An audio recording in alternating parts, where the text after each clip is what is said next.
설교입니다. 오늘 설교 내용은 예수 그리스도에 대한 설교이기 때문에 제가 집필한 1:1 성경 공부 세가족 교재와 두란노에서 나오는 1:1 제자 양육 성경 공부 책을 중심으로 해서 예수 그리스도를 상세하게 여러분에게 설명하도록 하겠습니다. 예수 그리스도 복음의 시작, 하나님께서 우리에게 주시는 말씀은 마가복음 1장 1절입니다. 함께 읽겠습니다. 예수 그리스도는 하나님의 아들, 복음의 시작입니다. 아멘. 언제부터인가 거리마다 골목마다 십자가 달린 건물들이 서기 시작했습니다. 이제는 우리나라 땅 어느 곳을 가더라도 이 십자가가 달린 건물을 볼 수 있습니다. 이 건물들을 사람들은 교회라고 부릅니다. 바로 이 십자가가 기독교의 상징이 되었습니다. 이 교회가 우리나라에 생기기 시작한 것은 약 100여 년 전부터인데 이 이후로 이 나라의 개화와 발전에 기여한 바가 적지 않습니다. 그리고 지금도 교회는 사회에 많은 영향을 끼치고 있습니다. 그런데 사람들은 이 많은 십자가에 대해서 그리 좋은 감정을 가지고 있지 못합니다. 왜인지는 우리가 스스로 잘 알고 있을 것입니다. 여기 깨어진 옹기가 있습니다. 이 옹기는 여러 군데 깨어져 있습니다. 이 옹기 그릇은 가치 없어 버려야 할 것처럼 보입니다. 그런데 사람들은 이 깨어진 옹기, 흠 있는 옹기의 가치를 잘 알지 못합니다. 이 옹기는요, 그 속에 무엇을 담느냐에 따라서 그 가치가 달라집니다. 이것처럼 사람들 가운데는 기독교의 겉모습만을 보고 등을 돌리거나 아예 관심조차 보이지 않습니다. 그러한 수많은 사람들에 대해서 저는 안타까움을 느끼고 그들을 긍휼히 여깁니다. 그릇에 약간 흠이 있다고 그 아래에 있는 보물이 무엇인지 알아볼 생각도 하지 않는 사람들에게 느낄 수 있는 안타까움 입니다. 이 흠있고 깨어진 용기에 엄청난 가치의 보물이 담겨져 있다면 여러분 어떻게 하시겠습니까? 그런데 말입니다. 이 옹기 그릇에 담겨져 있는 그 보물이 사람에게 있으면 좋고 없으면 없는 대로 살 수 있는 그런 물건이라면 그다지 안타까울 것도 없다고 생각합니다. 문제는 그 보물이라는 것이 한 사람의 인생을 변화시킬 수 있고 나아가서 이 사회를 변혁시킬 수 있는 엄청난 것이라는 사실입니다. 여러분, 예수 그리스도가 교회의 머리입니다. 사실은 예수가 교회입니다. 이 예배당과 이 예배당 안에 있는 사람들은 예수를 담고 있는 그릇에 불과할 뿐입니다. 이분 예수가 가시는 곳마다 놀라운 변혁이 일어났습니다. 그 놀라운 변혁의 원동력은 예수가 세상과는 전혀 다른 삶을 사셨다는 것입니다. 그 시대 랍비가 어떻게 제자들의 발을 씻깁니까? 그 시대 사람 취급을 받지 못하였던 여인들은 예수의 옷자락에 손만 대어도 자신의 모든 문제를 해결함 받을 수 있었던 것입니다. 여러분, 역사를 한번 살펴보십시오. 예수가 가는 곳마다 정말이지 놀라운 변화가 일어났습니다. 노예가 해방되고요. 이 노예의 눈 속에 있는 눈물을 한번 보시기를 바랍니다. 어린 여자아이가 보호를 받고요. 여성들의 인권이 신장되었습니다. 예수는 이들의 눈물을 닦아주신 분입니다. 우리나라 역사를 한번 보십시오. 양반과, 제가 이렇게 강하게 표현하겠습니다, 쌍놈의 문제가 이렇게 해결되고 인권이 신장되고 이제 더 이상 우리의 아리따운 어린 딸들이 저 미개한 자들의 놀이객감이 되지 않게 된 것, 이것도 예수로 말미암은 일입니다. 아직까지 반상의 제도가 있다면 얼마나 우리가 힘들겠습니까? 아직까지 남녀 성의 그러한 차별이 많이 있다고 하면 태 속에 있는 우리 아이들이 얼마나 많이 사산당하겠습니까? 여러분, 예수로 말미암은 일입니다. 이 놀라운 변화의 주체 예수를 조금이라도 알아야 하지 않겠습니까? 여러분, 왜 우리 신앙의 선배들은 예수 믿음을 지키기 위해 목숨을 내놓았을까요? 그들이 얼마나 잔악한지 아십니까? 그들은 예수 믿는 사람들을 산채로 머리에 기름을 부어서 태워서 불태워 죽였습니다. 뜨거운 불로 태워 죽이고 뜨거운 철판 위에서 볶아서 죽이고 사자굴에 집어넣는 등 갖가지 만행을 저질렀습니다. 그러나 예수 믿는 사람들은 그들을 조금도 두려워하지 않았습니다. 그들은 믿음을 지키기 위해서 평생 이 지하동굴 카타콤베에서 살아야만 했던 것입니다. 말씀을 드렸듯이 깨어지고 때가 묻어 가치가 없다고 생각되는 그 온기 안에 있는 그 보물 예수 그리스도, 그 보물이 사람들에게 있으면 좋고 없으면 없는 대로 살 수 있는 그런 존재라면 그다지 안타까울 것도 없습니다. 문제는 그 보물이라는 것이 한 사람의 인생을 변화시킬 수 있고 나아가서 이 사회를 엄청나게 변혁시킬 수 있으며 이 세상을 변화시키는 엄청난 보물이신 예수 그리스도라는 사실입니다. 예수님은 어떤 분이십니까? 지금까지 여러분은 예수를 어떤 분으로 생각하여 왔습니까? 예수는 요한복음 5장 39절에서 자신을 소개하면서 이 성경이 곧 내게 대하여 증거하는 것이라 말씀했습니다. 예수를 잘 알려면 이 하나님의 말씀인 성경을 잘 알아야만 합니다. 예수님은 어느 나라에서 태어났고 예수님은 어디에서 태어났으며 예수님의 자라난 곳은 어디입니까? 마태복음 2장 1절부터 23절까지 말씀을 보면 예수의 국적은 유대, 출생지는 베들레헴, 자라난 곳은 나사렛이라 그렇게 말씀하고 있습니다. 예수의 어린 시절은 예수는 그 키와 그 지혜가 자라가며 하나님과 사람들에게 더욱더 사랑받아 가셨다라고 말씀하고 있습니다. 다음 성경을 보면 예수가 어떤 분인지를 잘 알 수 있습니다. 예수님도 우리처럼 굶주리시고 배고파 하셨고 예수님도 피곤해 하셨고 예수님도 피곤할 때 고물에 베개를 베고 주무셨고요. 예수님께서도 눈물을 흘렸습니다. 이러한 예수님의 모습에서 우리들은 진정한 인간미를 느끼게 됩니다. 우리는 사람, 그는 신, 그게 아니라 우리와 같은 똑같은 인간성을 가졌고 그분에게 그러한 인간미가 있다라는 사실입니다. 히브리서 4장 15절 말씀을 함께 읽어보겠습니다. 우리에게 있는 대제사장은 우리의 연약함을 동정하지 못하실 리가 아니요 모든 일에 우리와 똑같이 시험을 받으신 이로되 죄는 없으시니라. 아멘. 예수는 우리 어떤 면에서 우리 인간과 똑같습니까? 예수는 우리처럼 연약한 분이십니다. 예수는 우리와 똑같이 이 땅에서 시험을 받으신 분입니다. 그런데 히브리서 4장 15절에 보면 예수님이 우리와 근본적으로 다른 점이 있습니다. 이는 죄가 없으신 분이라 말씀하고 있습니다. 그렇습니다. 그러면 예수님 자신은 자신에 대해서 어떻게 말씀하셨을까요? 요한복음 10장 30절을 보면 나와 아버지는 하나이니라 라고 말을 했습니다.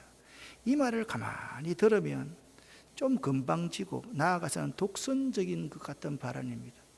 나와 아버지는 하나이다. 정신병자가 아니면 한 가지는 진짜일 것입니다. 이 두 가지 중 한 가지를 봐야만 합니다.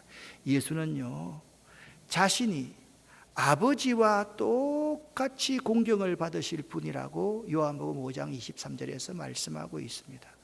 예수는요, 자기를 본 사람은 아버지를 본 것과 같다라고 요한복음 14장 9절에서 말씀하고 있습니다. 예수 자신이 하신 말, 그것뿐만 아니라 예수의 주변에서 예수를 관찰하고 경험했던 사람은 그에게 대해서 어떻게 말했을까요?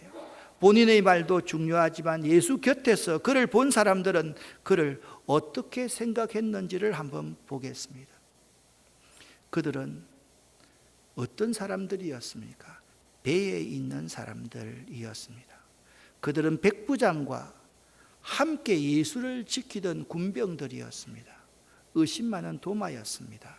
그들이 함께 고백한 내용이 뭡니까? 예수, 하나님의 아들, 자신의 구원자요, 자기 인생의 주인으로 고백하고 있는 것입니다. 예수님은 자신이 아버지다, 하나님이다 말씀하셨고, 그를 경험했던 많은 사람들도 예수가 하나님의 아들이었다 진실로 그렇게 고백했습니다.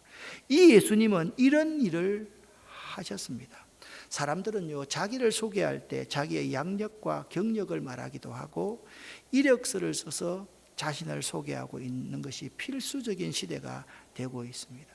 자신의 이력서, 자신을 소개한 그 소개서로 자신을 알리는 시대입니다. 이제 우리들은 예수가 무엇을 했고 지금 무엇을 하고 있는지 한마디로 그의 이력을 아는 것이 중요합니다. 그런데 예수는요, 자서전이나 회고록 같은 것을 전혀 남기지 않았습니다. 자서전과 회고록이 있으면 예수에 대해서 잘 알 터인데 자서전과 회고록이 없으니 잘 알 수 있는 방법이 없습니다. 그러므로 그의 행적을 알기 위해서는 그의 제자들의 기록을 참고하는 수밖에 없습니다. 물론 그들도 요한복음 21장 25절에 의하면 예수의 행하신 일을 다 기록하지 않았고, 예수의 행하신 일을 다 기록한다면 하늘을 두루마리 삼고 바다를 먹물로 삼아도 다 기록할 수가 없었을 것인데, 사복음서 중에 한 권인 마태복음 4장 23절에서 예수가 하신 사역을 세 가지로 이렇게 요약해 놓고 있습니다. 해당에서 가르치시며 천국 복음을 전파하시며 백성 중에 모든 병과 모든 약한 것을 고치셨다. 그렇게 예수의 사역을 요약해 놓고 있습니다. 이 세 가지 틀의 큰 사역은요, 예수 자신을 위해서 한 일이라고는 전혀 없습니다.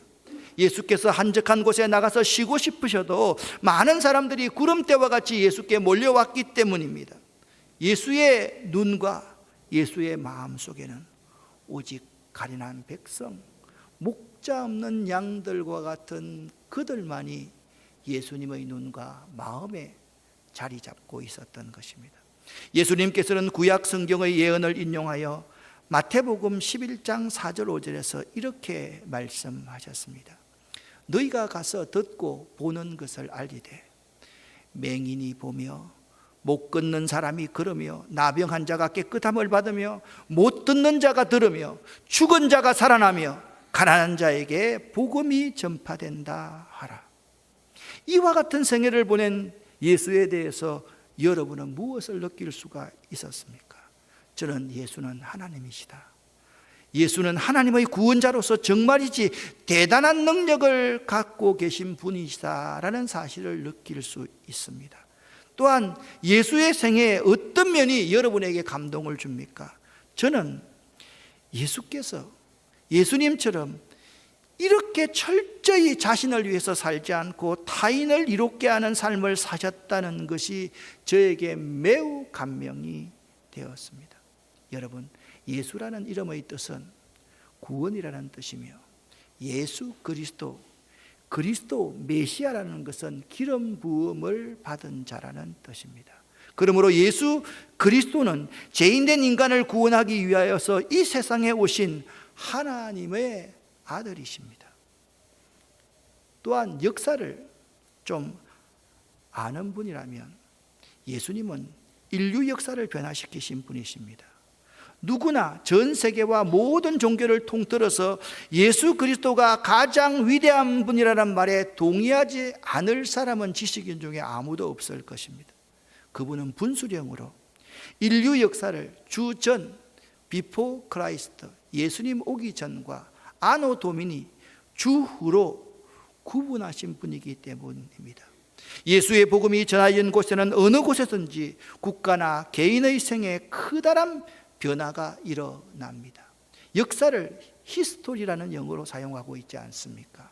어떤 사람은 그 역사 히스토리를 his story라고 말하곤 합니다. 그분의 생애에 관한 이야기라고 말을 합니다. 예수가 가는 곳은 어디에서나 결혼의 신성함, 남녀 평등, 선거권, 노동법, 아동복지법, 노예 해방 등이 이루어졌고 자유와 사랑과 정의와 평화의 운동이 일어났습니다. 예수가 가는 곳에 자유가 있었고 사랑이 있었고 공의가 세워졌고 평화의 운동이 자발적으로 일어났던 것입니다. 그런데 예수를 따르는 사람만 있었던 것이 아닙니다. 예수에 대해서 회의를 가졌던 이들이 있습니다. 이들 중에 많은 사람이 예수를 인격적으로 만나고 예수의 열렬한 제자가 되었습니다. 이분은 영국 런던 대학 철학과 주임 교수였던 시릴 조우더 박사입니다. 시릴 조우더 박사는 인간에게 시간만 주면 지상의 낙원을 건설할 수 있다고 믿었습니다. 그는 오랫동안 기독교에서 말하는 죄를 부인하였으나 제1, 2차 세계대전과 그 외에 많은 국지전을 통하여서 인간의 죄악성을 절감하게 되었습니다.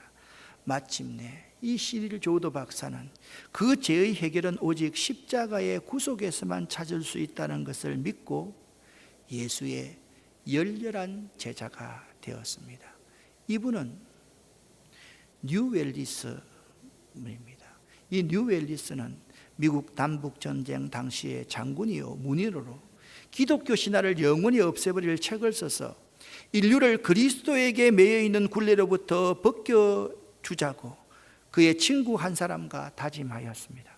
그는 도서관에서 2년간 많은 자료를 수집하고 깊이 연구하여 예수님에 관한 이야기가 허위라는 것을 주장하는 책 1장을 쓰고 2장의 첫 페이지를 쓰다가 도무지 부인할 수 없는 사실 앞에 엎드려 무릎을 꿇고 당신은 나의 주, 나의 하나님이라고 부르짖었습니다. 그는 그 사건이 있고 난 뒤에 벤허라는 유명한 책을 썼습니다. 여러분도 그 영화를 보았지 않습니까? 노예로 잡혀간 벤허입니다. 예수에게 물 한 모금 마시는 목을 축이는 노예 벤허입니다. 이 영화를 뉴웰리스의 소설을 통해서 만들게 된 것입니다. 우리 주변을 살펴보면 예수 그리스도 때문에 삶이 변하고 진실된 제자가 되어 주님과 복음과 교회와 이웃을 위해서 헌신하는 자들을 많이 찾아볼 수 있습니다. 왜 그렇게 힘든 그곳으로 갑니까? 왜 죽음이 있는 그곳으로 갑니까? 예수 그리스도로 말미암아 그들은 변화되었기 때문입니다. 사랑하는 성도 여러분, 여러분도 예수 그리스도로 말미암아 삶의 참된 변화가 있기를 예수 이름으로 간절히 축원합니다. 여러분 가만히 한번 생각해 보십시오. 이러한 멋진 삶, 아름다운 삶을 사셨던 예수는 우리로 말하면 노벨상 10개 정도는 받아야 되지 않겠습니까, 여러분? 그리고 존경받아야 마땅하지 않겠습니까, 여러분? 그런데 그 예수는 로마 정부 아래서 가장 잔인한 형벌인 십자가에 매달려 죽게 됩니다. 예수의 죽음은 그 당시 여러 정치범의 죽음과 별다를 것이 없었습니다. 그러나 예수 자신뿐 아니라 그의 제자들은 그의 죽음이 헛된 죽음이 아니라 그의 죽음 가운데 커다란 의미가 있었다라고, 이러한 의미가 있다라고 소개하고 있습니다.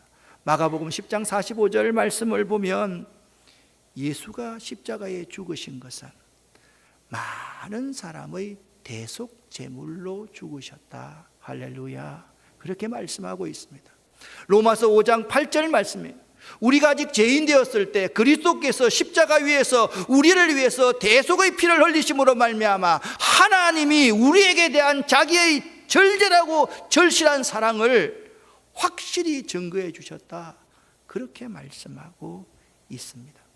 성경은 예수님이 십자가의 형벌로 우리들을 위해 대신 죽어야 했던 이유를 우리들의 죄 때문이다, 그렇게 말씀하고 있습니다.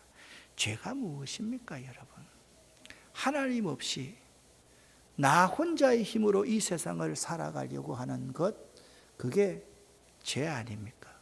예수께서 십자가에서 피 흘려 죽으심으로 말미암아 세상 모든 사람들의 죄의 문제를 해결해 주셨습니다. 에베소서 1장 7절 말씀을 보면 우리는 그리스도 안에서 그의 은혜의 풍성함을 따라 그의 피로 말미암아 속량 곧 죄 사함을 받았느니라. 할렐루야. 그렇게 말씀하고 있습니다. 예수의 십자가에서의 죽음은 개인의 죄뿐만 아니라 현대사회가 안고 있는 여러 가지 죄악의 문제도 해결 가능성을 우리에게 보여줍니다. 사랑하는 성도 여러분, 지금까지 예수의 생애와 죽음에 대해서 알아봤습니다. 정말로 놀라운 사랑의 표현이고 고귀한 희생정신의 결과입니다. 그러나 예수가 십자가에 죽으심으로 그의 생애가 끝나버렸다면 그는 하나의 위대한 서성, 위대한 인물로만 기억되었을 것입니다. 그런데 이 성경은요, 예수가 죽었다가 다시 살아났다 말합니다. 그리고 지금 그 예수는 살아서 역사한다라고 말씀하고 있습니다. 여러분, 이 사실에 대해서 어떻게 생각하십니까? 사람들 가운데 똑똑하다고 하는 사람들 가운데서 예수의 생애와 죽음에 대해서 알고 예수님을 높이 평가하는 사람들이 많이 있습니다. 그러나 그분들이 예수의 부활에 대해서 잘 모른다면 그 사람들은 예수를 제대로 알고 평가하는 것은 결코 아닙니다. 예수는 자기가 죽은 후에 3일 만에 부활할 것이라고 예언하셨으며 성경은 예수가 자신이 예언했던 대로 사흘 만에 다시 살아났다고 전합니다. 할렐루야. 고린도전서 15장 14절부터 19절에 이런 말씀이 기록되어져 있습니다. 예수께서 만일 다시 살아나지 못하셨으면 우리가 전파하는 것도 헛것이요 너희 믿음도 헛것이며 또 우리가 하나님의 거짓 증인으로 발견되리니 우리가 하나님이 그리스도를 살렸다고 증언하였음이라. 만일 죽은 자가 다시 살아나는 일이 없으면 하나님이 그리스도를 다시 살리지 아니하셨으리라. 그리스도께서 다시 살아나신 일이 없으면 너희 믿음도 헛되고 너희가 여전히 죄 가운데 있을 것이요 또한 그리스도 안에서 예수 때문에 순교한 자들, 예수를 믿다가 죽은 자들도 다 망하였으리라. 만일 그리스도 안에서 우리의 바라는 것이 다만 이 세상의 삶뿐이면 모든 사람 가운데 우리가 더욱 불쌍한 자니라 라고 말씀하고 있습니다. 이 놀라운 부활을 경험한 사람들이 있습니다. 자그마치 645명이었습니다. 내가 받은 것을 먼저 너희에게 전하였노니 이는 성경대로 그리스도께서 우리 죄를 위하여 죽으시고 장사 지낸 바 되셨다가 성경대로 사흘 만에 다시 살아나사 먼저 게바 베드로에게 보이시고 12 제자와 13명입니다. 그 후 500여 형제와 513명입니다. 그 후에 야고보에게 514명입니다. 그 후에 모든 사도에게 120명의 문도입니다. 644명 정도가 됩니다. 맨 나중에 만삭되지 못한 자와 같은 나 바울에게도 보이셨느니라. 그냥 단순하게 생각하면 그 시대에 644명 이상이나 부활한 예수를 직접 만났다라고 그렇게 증언하고 있습니다. 그렇다면 예수님은 현재는 어떻게 일하고 계십니까? 에베소서 1장 20절부터 22절 말씀을 보면 이 예수는 20절에 하나님의 오른편에 앉아 계시다라고 말씀하고 있습니다. 두 번째 21절 말씀을 보면 예수는 모든 통치와 권세와 능력과 주권을 가진 자보다 훨씬 더 강력한 능력과 주권을 가지고 계시다, 그렇게 말씀하고 있습니다. 그 강력한 주권과 능력으로 이 세상과 우리를 통치하고 계시는 것입니다. 하나님의 우편에 앉으신 권력 있고 권능 있는 예수께서는 두 가지의 결과를 얻으셨습니다. 다시 부활하사 하나님 우편에 앉으심으로 말미암아 모든 만물을 그 발 아래 복종케 하셨고, 또한 만물 위에 교회의 머리가 되셨다라고 말씀하고 있습니다. 사랑하는 성도 여러분, 우리는 우리와 만났던 사람들이 죽거나 떠나가게 되면 그 사람에 대한 기억만을 갖게 됩니다. 아무리 위대한 사람일지라도 죽은 후에 우리의 기억 속에는 남아있지만 실제적인 영향은 주지 못합니다. 지금까지 예수의 생애와 죽음에 대해서 알아봤습니다. 정말 놀라운 사랑의 표현이요 고귀한 희생 정신으로 살았던 분이십니다. 여러분, 이제까지 여러분은 예수가 누구신지, 예수가 무엇을 하셨는지, 그리고 현재 이 세상에서 어떤 역할을 하시는 분지를 아셨습니다. 그러나 그러한 지식이 여러분의 삶을 변화시키지는 못합니다. 이런 지식이 이 사회를 개혁하지 못하는 것은 더 말할 나위도 없습니다. 새로운 생활을 하고 새로운 사회를 이룩하려면 이 예수의 능력을 체험할 수 있어야만 됩니다. 그리고 그의 권세를 실감해야만 합니다. 그러기 위해서 여러분과 제가 반드시 해야 되는 것은 예수를 믿어야만 합니다. 예수는 완전한 신이며 완전한 인간이십니다. 우리 죄를 위해서 십자가에 돌아가신 분이십니다. 그러니까 예수를 믿는다는 것은 여러분과 저의 입으로 예수를 시인해야만 되며, 진심으로 여러분의 마음의 문을 열고 예수님을 영접해야만 합니다. 그리고 회개하고 세례를 받을 수 있어야만 될 것입니다. 말씀을 정리해 보겠습니다.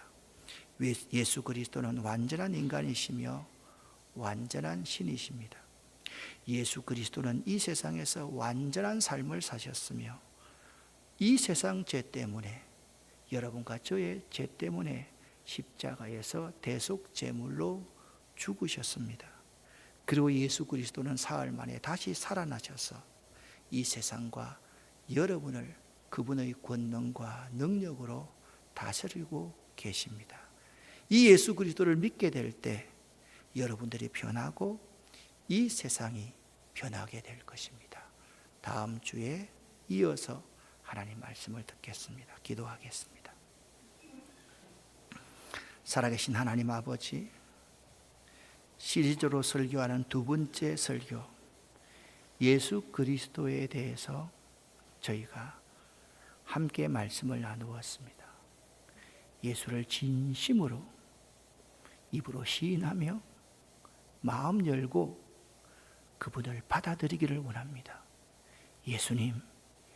예수님만이 나의 구원자이시며 예수님만이 내 인생의 주인이십니다. 그렇게 고백할 수 있는 저희가 되기를 원합니다. 예수 그리스도 이름으로 축복하고 간절히 기도 올립니다. 아멘.